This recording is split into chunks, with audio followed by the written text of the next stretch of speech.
High above the riverbanks near Kherson, reconnaissance drones from the 61st Marine Brigade swept silently across the water. Then, Movement B T-40 and KT-FPV drones launched like predators released from their tether, racing toward the unsuspecting target. The impact tore into the watercraft itself, erupting in a violent splash. Across multiple sectors of the front, drone units delivered a series of powerful and precise blows. Near Seversk, FPV pilots of the Yug group intercepted an attempted delivery of material to Ukraine army positions, striking supply points and enemy shelters packed with personnel. Further north, Zapad group operators targeted the Kupiansk area, where their FPV drones destroyed a Senator armored vehicle along with several other pieces of armed force of Ukraine hardware. At the same time, the Vostok group's UAV specialists located and eliminated field ammunition depots in the Dnipropetrovsk region, cutting deep into enemy logistics. And in the Krasnoarmysk direction, the Molnia 2 strike team from the Center Group's 1st Separate Guards Motorized Rifle Brigade delivered a direct hit on a Ukraine UAV command post, crippling drone operations in the area.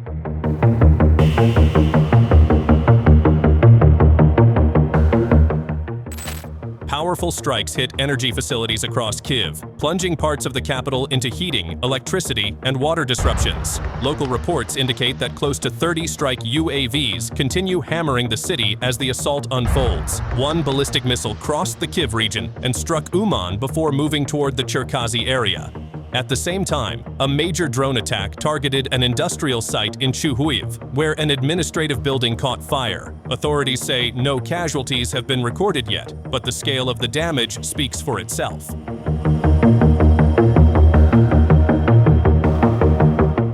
On the right bank of the Dnieper River in the Kherson region, the quiet of the terrain hid a secret, a camouflaged armed force of Ukraine command post tucked carefully beneath layers of foliage and netting. From afar, the D-30 howitzers of the Guards Airborne Troops Formation from Ivanovo stood ready, their barrels angled toward the concealed position. The first round thundered out, tearing through the sky before crashing into the hidden post.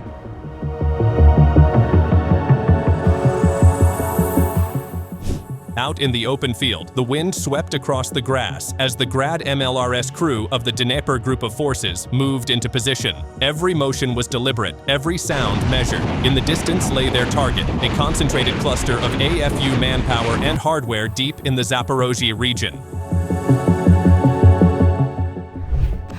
Somewhere along the front in the Dnipropetrovsk region, the calm of the early hours was broken as a Tornado-S multiple-launched rocket system crew from the Vostok group of forces rolled into position. With a thunderous roar, the Tornado-S unleashed its payload. Rockets streaked across the sky like burning spears, descending on the stronghold in a cascade of explosive force.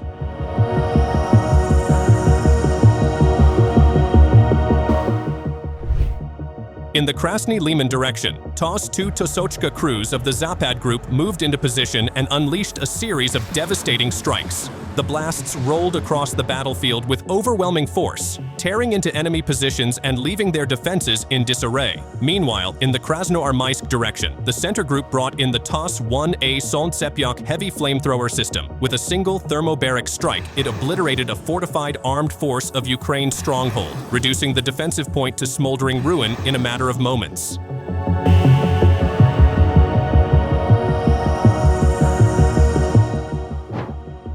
Near Kupiansk, the night turned into chaos as Ukrainian units attempted to break through under the cover of darkness. But waiting for them was the 68th Division of the West Group of Forces, already entrenched and ready for the assault. As enemy armored vehicles and trucks pushed forward from Petrovka, they walked straight into a wall of fire. Above them, pilots from the 68th Motorized Division circled like hunters in the dark. Every attempt by the enemy to approach Kupiansk was spotted, intercepted, and obliterated.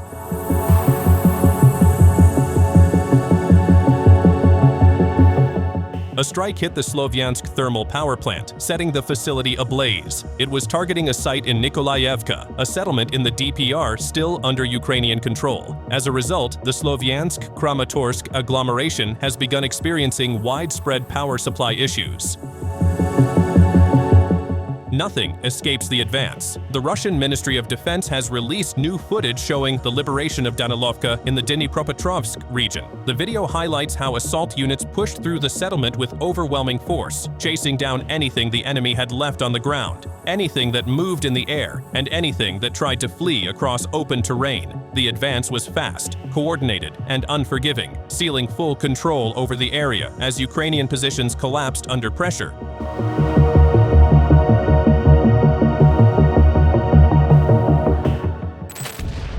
Do you see that? An airstrike reportedly hit Ukrainian military positions in Velikomikhylivka, in the Dnipropetrovsk region, in the latest escalation of the conflict in the area.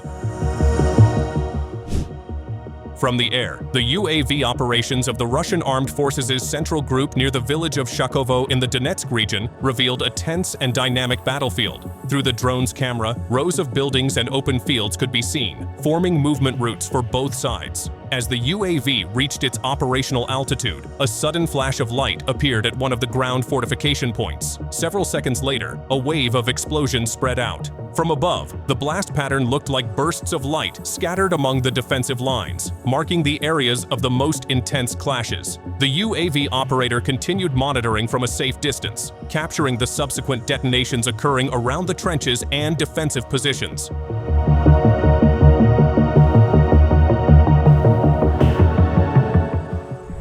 Watch the drones dominate. In this epic compilation, FPV operators reveal exactly how the battlefield has changed, where the drone itself has become the primary weapon for hunting down enemy positions and destroying equipment. The Phobos crew of the 70th Division, part of the 18th Combined Arms Army, showcases a string of precise strikes on armored vehicles, pickups, NRTK system. Every hit is clean, direct, and decisive, capturing the brutal efficiency of modern drone warfare in motion.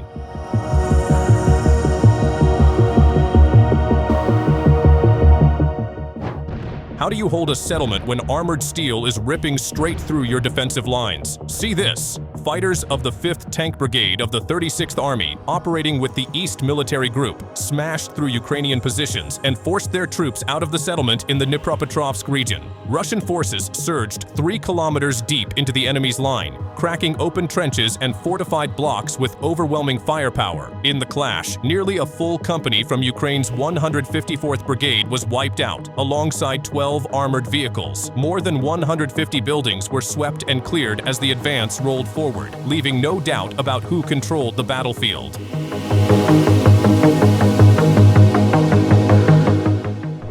No escape, no mercy. Fighters of the center group of forces continue their relentless pressure day and night, targeting Ukrainian infantry and equipment with unbroken precision. Strike drone operators support the advance by hitting priority targets the moment they appear, ensuring the momentum never slips. The footage reveals a harsh list of Ukrainian losses as cars are torn apart, APCs and AFVs disabled, Bogdana guns smashed, HPK shelters cracked open, antennas and Starlink terminals destroyed, Kozak vehicles wrecked, and fortified positions wiped clean. Every strike strips away another piece of their combat capability, tightening the noose around their defenses. That's all for today's update. Thanks for watching, and don't miss our upcoming videos.